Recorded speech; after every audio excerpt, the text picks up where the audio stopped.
आज हम लोग इंटीग्रल कैलकुलस का फर्स्ट चैप्टर देखेंगे, रिडक्शन फार्मूला। रिडक्शन फार्मूला में सबसे पहले हम लोग ये देखते हैं कि रिडक्शन फार्मूला किसको कहते हैं, फिर बाद में हम लोग कुछ इंटीग्रल का रिडक्शन फार्मूला भी निकालेंगे। तो रिडक्शन फार्मूला किसको कहते हैं, सबसे पहले हम लोग ये डेफिनेशन देखते हैं कि reduction formula is a formula which connects an integral with another integral which is of the same type but of lower degree और lower order and can be easily integrated. Reduction formula दो integral को connect करने वाला एक relation है। दो integral रहेगा, उसको कनेक्ट करने वाला एक रिलेशन है। जैसे एक एग्जांपल हम लिखे हैं यहाँ पर, बाद में इसको प्रूफ करके भी मैं बताऊंगा, लेकिन अभी फ़िलहाल यहाँ पर देख लो कि ये और ये दो इंटीग्रल है और दोनों इंटीग्रल एक रिलेशन से कनेक्ट है और यहाँ पर ऑर्डर क्या है, n है, और यहाँ पर ऑर्डर क्या है, n-2 है। और दोनों इंटीग्रल सेम टाइप का है। ये भी 10x to the power n, मतलब 10x का कोई पावर का इंटीग्रल है। इंटीग्रल का लिमिट है 0 to π/4। ये भी 10 का ही इंटीग्रल है, 10x का पावर का इंटीग्रल है और उसका भी लिमिट क्या है, 0 to π/4 है। तो यहाँ पर दो इंटीग्रल कनेक्ट है, एक ही टाइप का इंटीग्रल है, लेकिन ऑर्डर सिर्फ चेंज है। यहाँ पर ऑर्डर n है और यहाँ पर ऑर्डर n-2 है। तो ऐसे फार्मूला को, ऐसे रिलेशन को ही हम लोग क्या कहते हैं, रिडक्शन फार्मूला कहते हैं। तो देखो फिर से एक बार हम डेफिनेशन को बता रहे हैं कि reduction formula is a formula which connects an integral with another integral. एक इंटीग्रल को दूसरे इंटीग्रल से कनेक्ट करता है, विच is of the same type, दोनों सेम टाइप का है, बट ऑफ लोअर डिग्री, लेकिन इससे इसका डिग्री जो है वो कम है या लोअर ऑर्डर हो सकता है, and can be easily integrated, और फिर इसको हम लोग इजली इंटीग्रेट कर सकते हैं। इससे फ़ायदा क्या होगा, बहुत सारे सवाल को जब तुम 12 क्लास में बनाए हो, जैसे मान लो tan² को भी इंटीग्रेट किया होगा। कैसे इंटीग्रेट करते थे tan² को, हम लोग इसको इंटीग्रेट करते थे sec² में कन्वर्ट करके।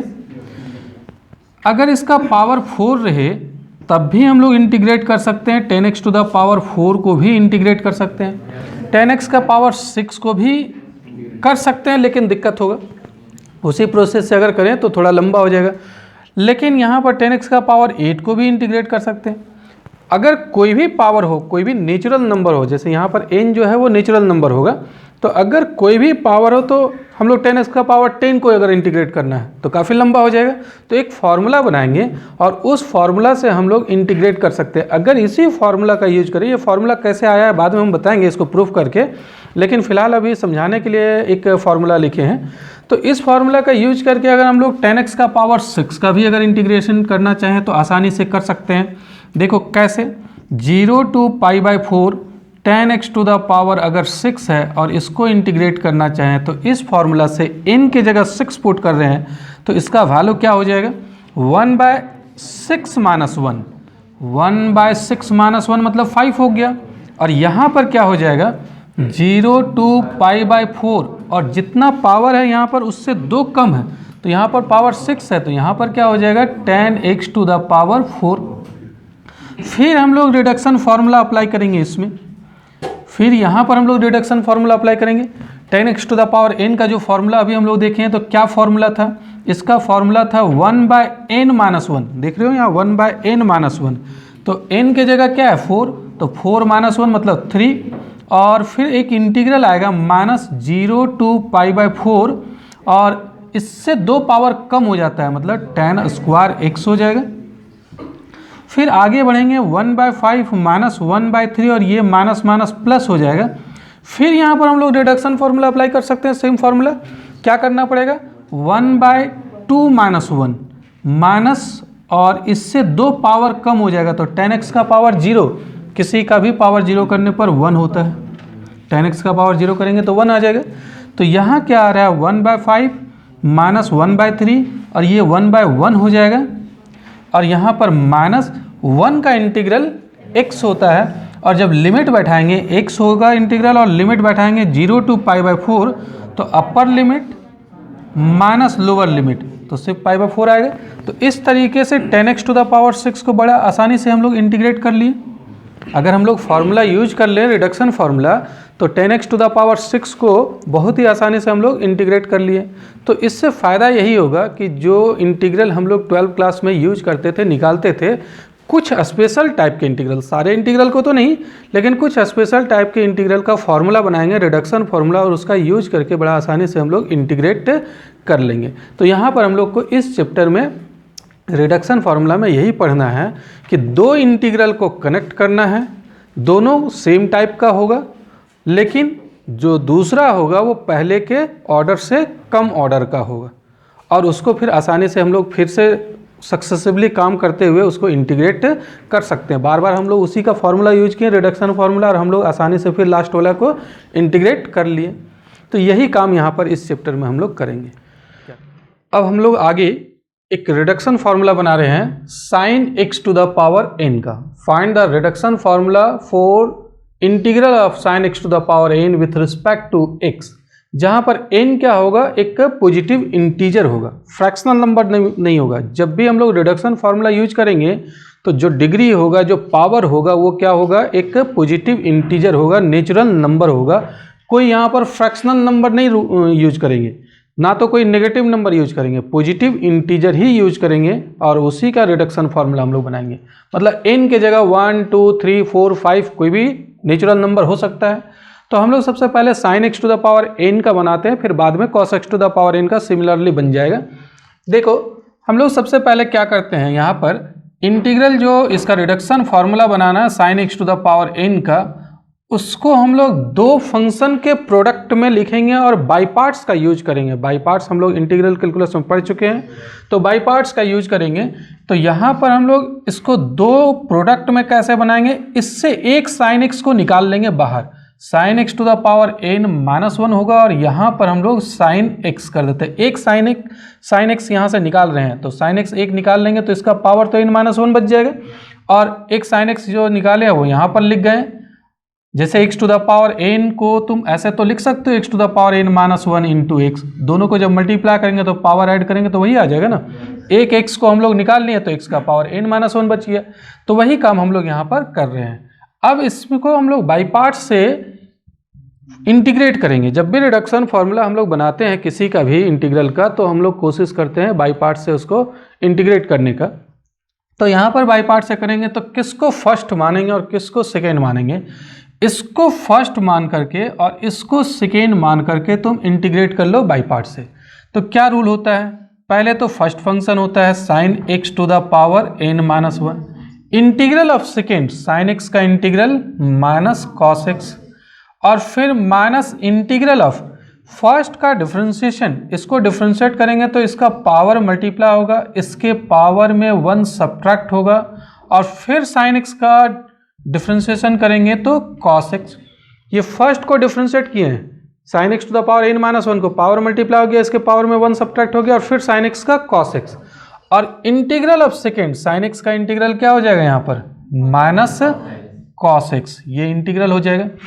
अब देखो यहाँ पर हम लोग क्या करते हैं, यहाँ पर माइनस लिख जाते हैं sin x to the power n minus 1 into cos x, और ये माइनस मिलकर के प्लस हो जाएगा। n माइनस 1 यहाँ पर कांस्टेंट, इसको बाहर कर देते हैं।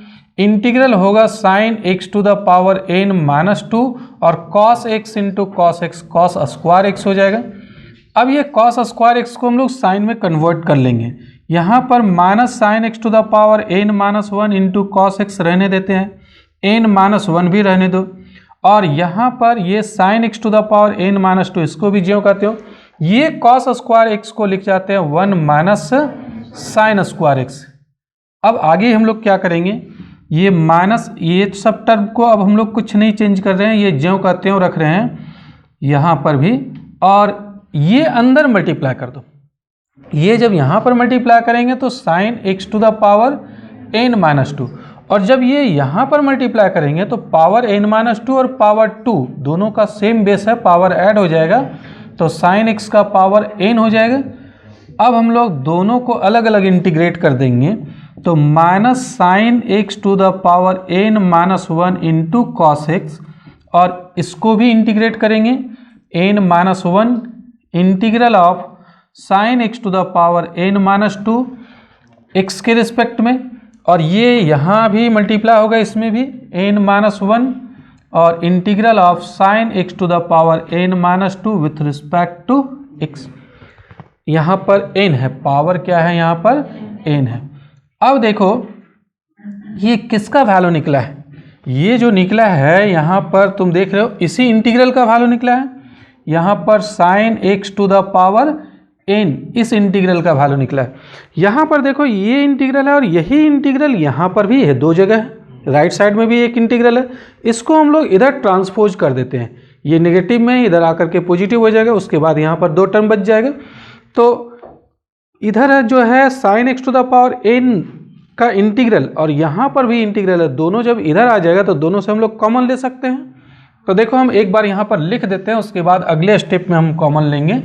यहाँ पर क्या करते हैं, लेफ्ट हैंड साइड में है sine x to the power n पहले से, और जो टर्म यहाँ पर था उसको उधर ट्रांसपोज करेंगे तो प्लस हो जाएगा n-1 integral of sine x to the power n with respect to x। और यहाँ पर दो टर्म बच रहा है, minus sine x to the power n-1 into cos x और plus n-1 integral of sine x to the power n-2 with respect to x। कोई problem यहाँ तक अभी तक? आगे बढ़ते हैं, ये दोनों से सेम इंटीग्रल है, कॉमन ले लेते हैं। Sine x to the power n को का इंटीग्रल है, इसको हम लोग कॉमन ले लिए। यहाँ पर ये पूरा कॉमन आ गया तो 1 बच रहा है, यहाँ पर ये पूरा कॉमन आ गया इंटीग्रल तो यहाँ पर n-1 बच रहा है। और इधर हम लोग ज्यों का त्यों रखते हैं sine x to the power n-1 into integral of into cos x plus n-1 integral of sine x to the power n-2।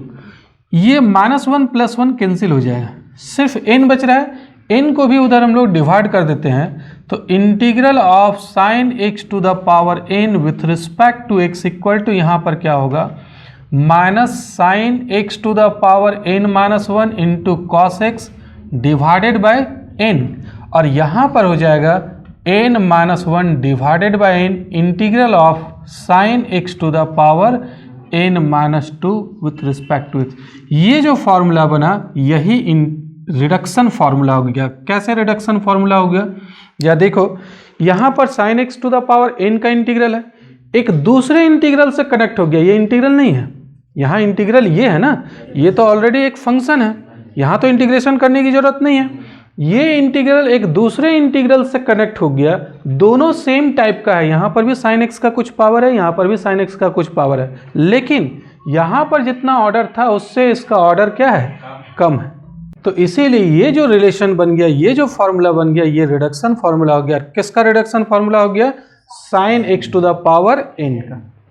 अब देखो जिस तरीके से sine x to the power n का रिडक्शन फार्मूला हम लोग बनाए, बिल्कुल सेम तरीके से cos x to the power n के भी इंटीग्रल का रिडक्शन फार्मूला बनाया जा सकता है। ये काम तुम लोग को खुद करना है, बिल्कुल वैसे ही काम करेंगे। यहाँ पर cos x to the power n जो है उसको लिखेंगे cos x to the power n-1 into cos x, और उसके बाद फिर हम लोग यहाँ पर बाई पार्ट से इसको इंटीग्रेट कर लेंगे और सेम प्रोसेस से आगे बढ़ेंगे तो ये रिजल्ट आ जाएगा। तो एक sine x to the power n का और एक cos x to the power n का, ये दोनों रिडक्शन फार्मूला, दोनों को याद रखना है, ये लर्न करना है इसको, क्योंकि रिडक्शन फार्मूला का यूज हम लोग करके आगे इंटीग्रेट करेंगे। तो ये फार्मूला बन गया, इस फार्मूला को याद रखना है। अब देखो एक क्वेश्चन हम लोग देखते हैं, अभी जो हम लोग रिडक्शन फार्मूला पढ़े हैं उसी का यूज करके sine x to the power 4 को इंटीग्रेट करेंगे। यहाँ पर लिखा हुआ है बाय यूजिंग रिडक्शन फार्मूला। ऐसे तो डायरेक्ट भी कर सकते हो sine x to the power 4 का इंटीग्रल, जैसे 12 क्लास में करता था, लेकिन यहाँ पर रिडक्शन फार्मूला यूज करके करेंगे। देखते हैं क्या चेंजिंग आएगा। पहले जो तुम 12 क्लास में करे हो उसको क्या किया था, साइन स्क्वायर x का फिर होल स्क्वायर लिखा होगा, फिर साइन स्क्वायर x को मल्टीपल एंगल में कन्वर्ट किया होगा 1 minus cos 2x divided by 2 में, और फिर उसको एक्सपेंड किया होगा होल स्क्वायर में। तो एक लंबा प्रोसेस होता है। यहाँ पर रिडक्शन फार्मूला यूज करके हम लोग बड़ा आसानी से इसको इंटीग्रेट कर सकते हैं। कैसे कर सकते हैं, चलो देखो। सबसे पहले ये रिडक्शन फार्मूला हम लोग लिख लिए जो हम लोग अभी जस्ट निकाले हैं। तो sine x to the power n का रिडक्शन फार्मूला यही होता है। हम लोग यहाँ पर पुट करते हैं n के जगह 4, पुट n इक्वल टू 4, क्या मिलेगा, integral of sine x to the power 4 with respect to x equal to, यहाँ पर क्या होगा माइनस साइन 4 - 1 मतलब 3 हो जाएगा, into cos x divided by 4, यहाँ पर x होगा, और यहाँ पर हम लोग 4 पुट कर रहे हैं, 4 - 1 3 डिवाइडेड बाई n के जगह 4, और यहाँ हो जाएगा साइन स्क्वायर एक्स, क्यों कि n की जगह 4 पुट करेंगे, 4 में 2 सब्ट्रैक्ट करेंगे, साइन स्क्वायर एक्स हो जाएगा। इसको नंबर हम लोग 1 करके छोड़ देते हैं, या इसको 1 करते हैं और यहाँ पर हम लोग नंबर कर देते हैं 2। अब फिर 1 में हम लोग पुट करते हैं n की जगह 2, क्योंकि हम लोग को अब जरूरत क्या है, फिर साइन स्क्वायर एक्स का इंटीग्रल का जरूरत है। Sine x to the power 4 जो है वो एक दूसरे इंटीग्रल में कन्वर्ट हो गया है जिसमें साइन का पावर 2 है। अब फिर साइन स्क्वायर एक्स निकालने के लिए हम लोग n की जगह 2 पुट कर रहे हैं, तो क्या होगा, integral of sine square x with respect to x equal to, यहाँ पर n की जगह 2 पुट करेंगे तो sine x into cos x divided by 2, और यहाँ पर n की जगह 2 पुट करेंगे तो 1 डिवाइडेड बाई 2, और यहाँ हो जाएगा साइन x का पावर 0। तो साइन x का पावर 0 को हम लोग क्या लिख सकते हैं, 1 लिख सकते हैं, किसी भी नंबर का पावर 0 करने पर 1 होता है।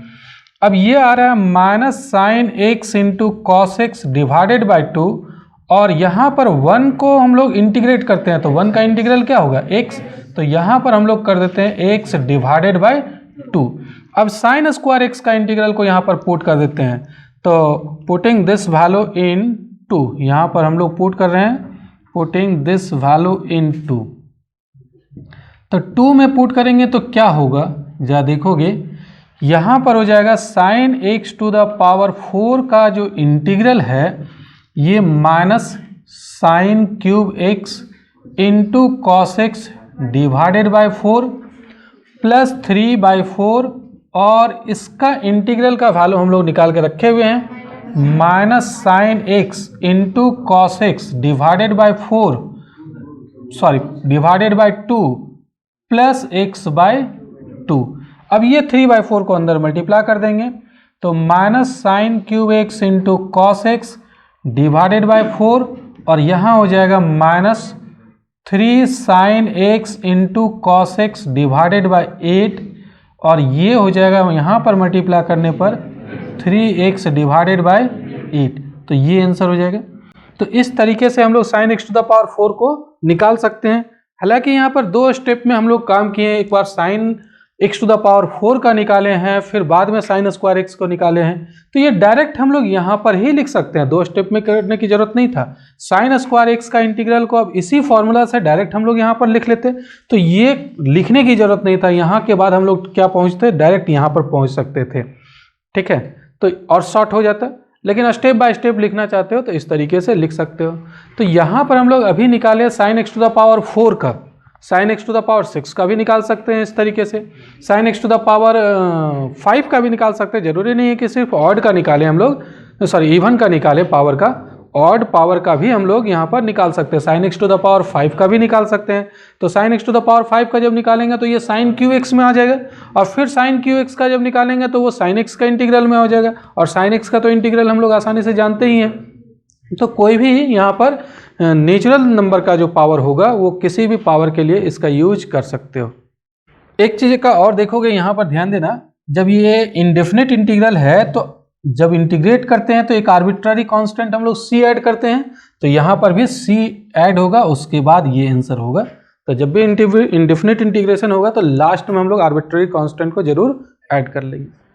अभी हम लोग इंडेफिनिट इंटीग्रेशन में sine x to the power n का इंटीग्रल निकाल रहे थे। अब हम लोग देखते हैं definite integral, sine x to the power n का इंटीग्रल निकालते हैं, एक डेफिनेट इंटीग्रल, लेकिन लिमिट 0 से π/2 है, ये फिक्स है, लिमिट दूसरा नहीं रखेंगे, और उसका एक फॉर्मूला बनाएंगे।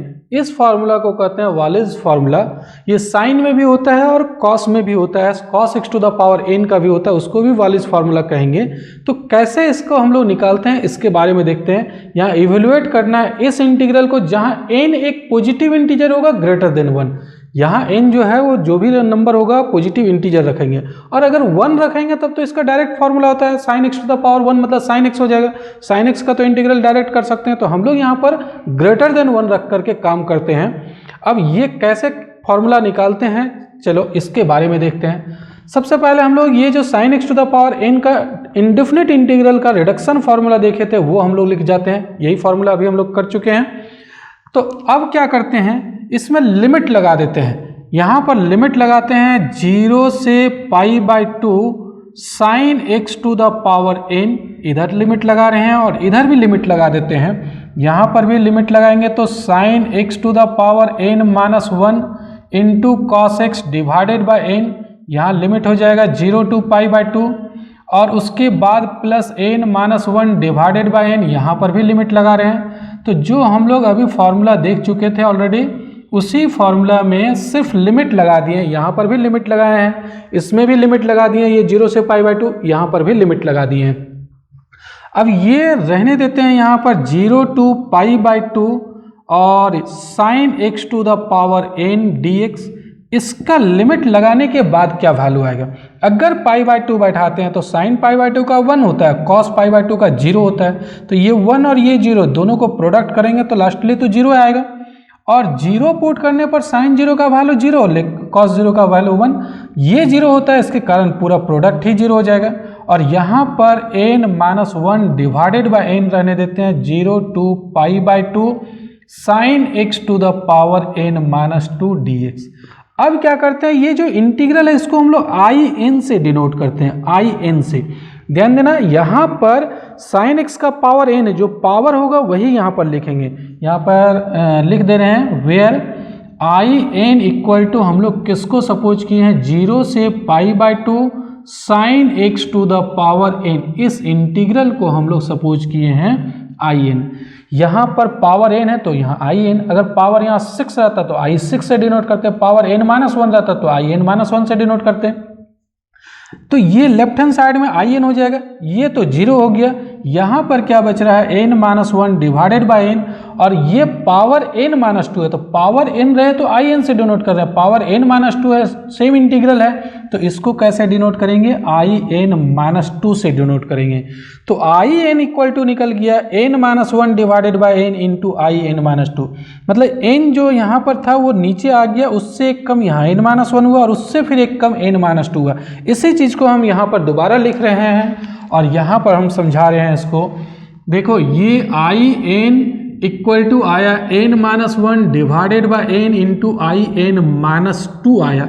सिमिलरली अगर हम लोग काम करें, या ऐसा भी कर सकते हैं कि इसमें रिप्लेस कर दें, n के बदले n-2 पुट कर दें, या सिमिलरली लिखते हैं हम लोग, तो क्या होगा यहाँ पर सिमिलरली, या देखोगे in-2 बराबर क्या होगा।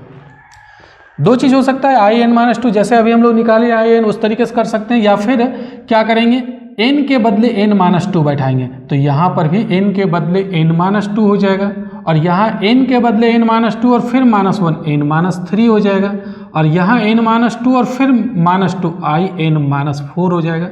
तो जिस तरीके से ये निकाले उसी तरीके से ये निकाल सकते हैं, या फिर अगर in-6 निकालना चाहें तो कैसे निकलेगा। देखो तरीका क्या है, n यहाँ पर है तो यहाँ पर n उससे ऊपर में कम n-1 और फिर उससे भी एक कम n-2। अगर यहाँ n-2 है तो n-2 नीचे, यहाँ पर हो जाएगा n-3 इससे एक कम ऊपर में और फिर उससे एक कम यहाँ पर in-6 का वैल्यू अगर इसी तरीके से निकालेंगे तो यहाँ n-6 आएगा, यहाँ उससे एक कम n-7 और उससे भी एक कम यहाँ n-8 आ जाएगा, एंड सो ऑन। इसी तरीके से आगे भी हम लोग काम कर सकते हैं, in-8 निकाल सकते हैं, in-10 निकाल सकते हैं और भी आगे निकाल सकते हैं। तो नाउ अब देखो जरा ध्यान देना, in का value n-1 divided by n into in-2 अभी निकाल के रखे हुए हैं। अब क्या करते हैं, यहाँ पर हम लोग पुट कर देते हैं in-2 का वैल्यू, इसका वैल्यू है n-3 divided by n-2 into in-4। फिर in-4 का वैल्यू पुट करेंगे हम लोग, यहाँ पर हम लोग in-4 का वैल्यू निकालते हैं, in-4, तो यहाँ हो जाएगा n-4, यहाँ हो जाएगा n-5 और यहाँ हो जाएगा n-6, फिर उसके बाद in-6 निकालेंगे। तो क्या कर रहे हैं, in का जो वैल्यू यहाँ पर था वो लिख के, फिर in-2 का वैल्यू पुट कर दिए, अब फिर in-4 का भी वैल्यू पुट कर देंगे, तो n-1 divided bye n-3 divided by n-2 और in-4 का वैल्यू है n-5 divided by n-4 into I N minus 6 and so on, इसी तरीके से आगे जाएंगे। अब यहाँ पर दो केस एराइज होगा, एक इवन के लिए अलग बन जाएगा और एक ऑड के लिए अलग बन जाएगा। तो now there are two cases, there are two cases. कौन सा दो केस होगा? सबसे पहला हम लोग लिखते हैं केस फर्स्ट। केस फर्स्ट में क्या करते हैं? केस फर्स्ट में वन एन इज इवन, अगर एन इवन होगा तब कैसे हम लोग लिखेंगे? इन दिस केस, इस केस में आई एन का वैल्यू क्या आएगा? आई एन का वैल्यू तो जो यहाँ निकाले वैसे ही होगा। ये स्टार्ट होगा एन से, यहाँ पर एन होगा, ऊपर एन माइनस 1 होगा, फिर एन माइनस 2 होगा, एन माइनस 3 होगा। स्टार्ट तो ऐसे ही होगा, लेकिन लास्ट कहाँ करेगा? इसी तरीके से आगे बढ़ेंगे। आई एन माइनस 6 का वैल्यू फिर से पुट कर देंगे, फिर आई एन माइनस 8 का वैल्यू, तो लास्ट क्या होगा? जरा ध्यान देना, एक हम लोग लेते हैं आई 8 लेते हैं। सपोज करो इसी तरीके से अगर आगे बढ़े, यहाँ एन इवन नंबर लेना है, मान लो अगर 8 लेते हैं तो क्या होगा? यहाँ पर एन है तो ये यहाँ लिखा जाता है 8, उससे एक कम ऊपर 7, उससे एक कम यहाँ पर 6, उससे एक कम यहाँ पर 5, यहाँ पर 4, यहाँ पर 3, यहाँ पर 2, यहाँ पर 1, और फिर उसके बाद एक आई आ जाता है, लास्ट में आई आता है। जहाँ पर भी हम लोग छोड़ना चाह रहे हैं, यहाँ पर अगर छोड़ना चाह रहे हैं नंबर, अगर यहाँ छोड़ना चाह रहे हैं तो उसके बाद लास्ट में आई आता है। यहाँ अगर नंबर छोड़ना चाहते हैं तो यहाँ पर एक लास्ट में आई आता है, यहाँ पर छोड़ना चाहते हैं तो लास्ट में आई आता है। जहाँ भी छोड़ेंगे उसके बाद आई आएगा, और ये आई का सफिक्स क्या होता है? ऊपर जो नंबर होता है उससे कम होता है। तो लास्ट हम लोग यहाँ पर छोड़ना चाह रहे हैं तो उसके बाद इससे एक सफिक्स कम, मतलब आई 0 हो जाएगा। अगर यहाँ पर इवन रखें तो ये 8 होगा, फिर 7, 6, 5, 4, 3, 2, 1, और उसके बाद आई लास्ट में होगा। यहीं पर छोड़ना चाह रहे हैं तो आई होगा, और यहाँ पर सफिक्स होगा, इससे कम होगा 0। देखो यहाँ पर जो एन होता है उससे, सॉरी एन माइनस 1 यहाँ पर जो होता है उससे कम सफिक्स एन माइनस 2, यहाँ एन माइनस 3 पर छोड़ रहे हैं तो उससे कम एन माइनस 4, यहाँ एन माइनस 5 पर छोड़ रहे हैं तो उससे कम एन माइनस 6। तो जहाँ भी छोड़ रहे हैं उससे एक कम सफिक्स आ रहा है, 1 से एक कम होगा, 0 आएगा। तो अगर इवन रहे तो लास्ट कहाँ आ रहा है? 3/4, 3/4, 1/2 और आई 0 पर लास्ट करेगा। अगर ऑड रखेंगे तब फिर ये चेंज हो जाएगा। अगर यहाँ ऑड रखते हैं तो ये क्या हो जाएगा? यहाँ पर हो जाएगा 7, फिर यहाँ 6, फिर यहाँ पर 5, यहाँ पर 4, यहाँ 3, यहाँ पर 2 पर लास्ट हो रहा है। यहाँ आ जाएगा I1, यहाँ I0 आ रहा है लास्ट में, और यहाँ आ रहा है लास्ट में I1 आ रहा है। तो ऑड इवन के लिए अलग अलग केसेज हम लोग बना लेते हैं। पहले इवन के लिए हम लिख रहे हैं यहाँ पर, अब I0 का वैल्यू लिख जाते हैं। तो I0 का वैल्यू होगा क्या? I0 का वैल्यू हो जाएगा sin x to the power 0, क्योंकि अगर यहाँ n था तो पावर भी n था साइन का, तो यहाँ पर 0 है तो पावर भी sin x का 0 हो जाएगा, और sin x का पावर 0 का मतलब 1 हो जाएगा। किसी का भी पावर 0 करेंगे तो 1 का इंटीग्रल हो जाएगा x, लिमिट है 0 to π/2। अब अपर लिमिट में लोअर लिमिट को सब्ट्रैक्ट कर देते हैं तो π/2 आ गया। तो आई एन का वैल्यू क्या आ गया? आई एन का value n-1 divided by n, n-3 divided by n-2, n-5 divided by n-4, dot dot last आ रहा है 3/4, 1/2, और I0 का वैल्यू हम लोग π/2 निकाल के रखे हुए हैं। तो ये एक फॉर्मूला निकल गया जब n इवन रहे तब। बिल्कुल ऐसे ही काम करेंगे, और n ऑड के लिए अलग एक फॉर्मूला बनेगा, तो उस फॉर्मूला को हम यहाँ पर इरेज करके लिख रहे हैं। देखो अब सेकेंड केस, जब n क्या है? ऑड है। तो इन दिस केस जिस तरीके से यहाँ पर हम लोग लिखे थे, आई एन का वैल्यू हम लोग क्या लिख रहे थे? n, n-1, n-2, n-3, n-4, n-5, आई n-6, और फिर इसी तरीके से रिड्यूस होते जाएगा। तो अगर n ऑड रहे तो आई n बराबर क्या होगा? स्टार्ट तो ऐसा ही होगा, यहाँ पर सबसे पहले n होगा, फिर n-1, फिर n-2, n-3, n-4, n-5, और डॉट डॉट लास्ट कहाँ पर करेगा इसके बारे में हम लोग समझते हैं। अगर n ऑड हो, जैसे मान लेते हैं n के जगह 7 हो, तो स्टार्ट होगा यहाँ पर 7, ऊपर 6, फिर यहाँ पर 5, यहाँ पर 4, यहाँ पर 3, यहाँ पर 2, और उसके बाद यहाँ पर 1, फिर यहाँ पर क्या हो जाएगा? 0। तो यहाँ पर 0 हो जाएगा तो पूरा टर्म ही 0 हो जाएगा, इंटीग्रल का वैल्यू 0 हो जाएगा। तो ये टर्म नहीं लिखेंगे, इसके बाद हम लोग रुक जाएंगे। यहाँ 2 आया, उसके बाद रुक जाएंगे, और लास्ट क्या लिखेंगे? इंटीग्रल लिखेंगे यहाँ पर क्या है 2, तो यहाँ पर इंटीग्रल क्या हो जाएगा I1 हो जाएगा। क्यों? क्योंकि लास्ट में तुम देख रहे हो जहाँ पर लास्ट हम लोग छोड़ रहे हैं उसके बाद एक इंटीग्रल है ना, और यहाँ n-5 है तो सफिक्स में क्या है n-6 है, इससे एक कम होता है जहाँ पर भी छोड़ रहे हैं। मान लो अगर हम लोग यहीं पर छोड़ दिए हैं तो यहाँ पर भी छोड़ दिए हैं तो ये I में आ गया, इंटीग्रल आ गया लास्ट में, और n-3 है तो यहाँ पर क्या है n-4। जहाँ भी छोड़ेंगे उसके बाद एक इंटीग्रल आएगा। अगर हम लोग 2 पर छोड़ रहे हैं तो एक इंटीग्रल आएगा उसके बाद, और वो क्या हो जाएगा यहाँ पर सफिक्स 1 हो जाएगा।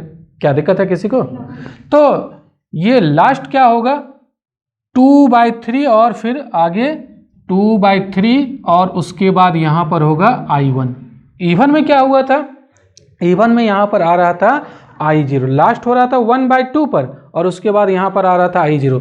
यहाँ पर लास्ट हो रहा है 2/3 पर और उसके बाद आ रहा है I1।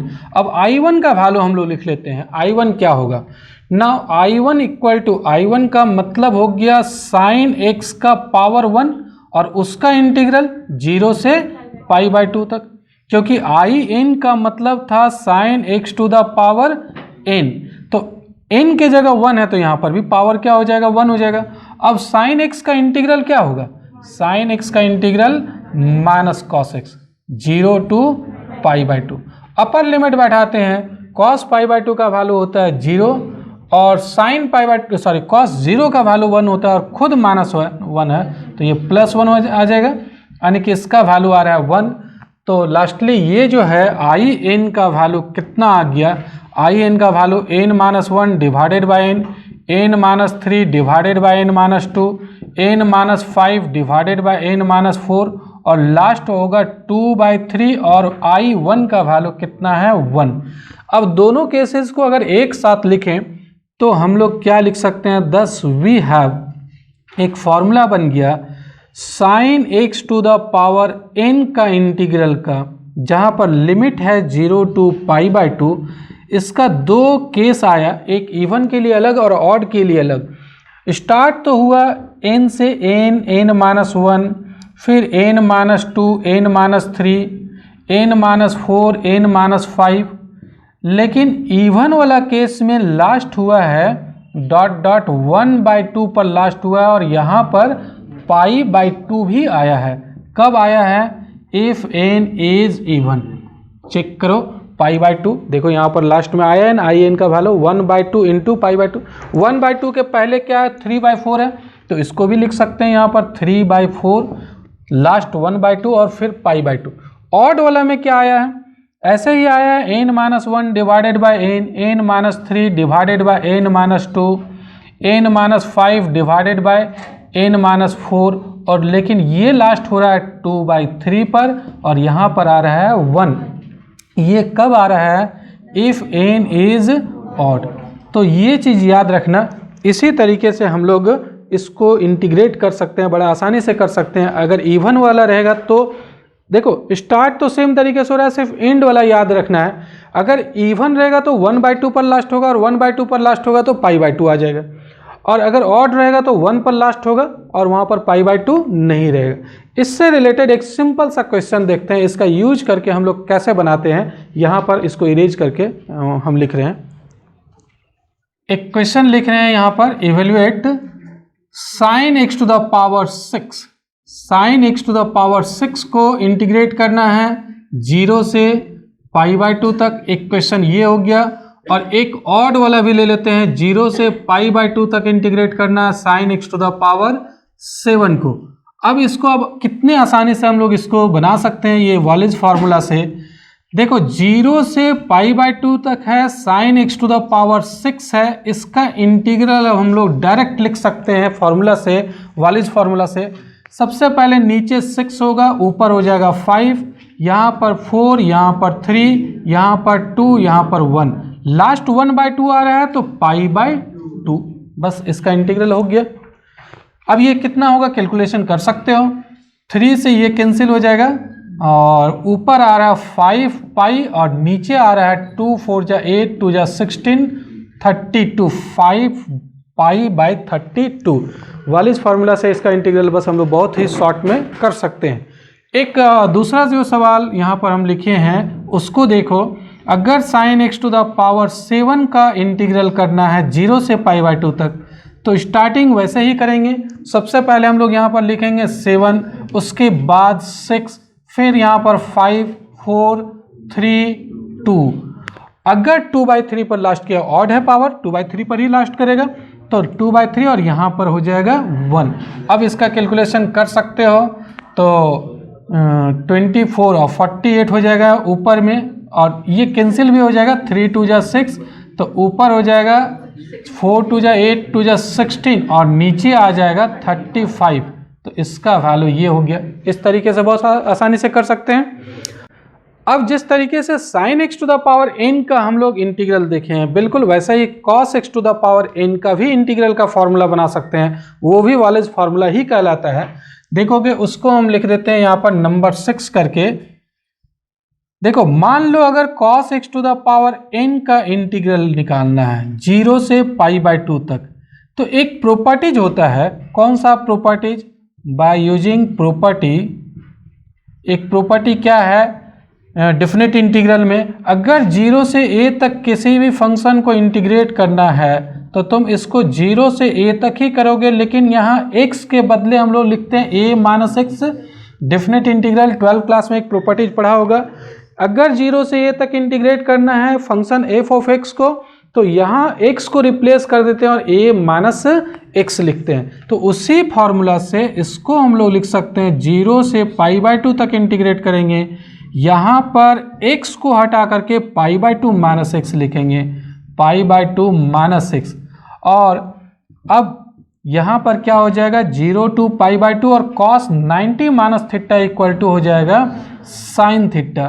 तो अब देखोगे cos x to the power n का इंटीग्रल और sin x to the power n का इंटीग्रल, दोनों इंटीग्रल तो सेम है, लेकिन लिमिट जब है 0 से π/2 तक, तो ये दोनों का इंटीग्रल सेम है। तो जो sin x to the power n का फॉर्मूला निकालें वही cos x to the power n का भी फॉर्मूला हो जाएगा।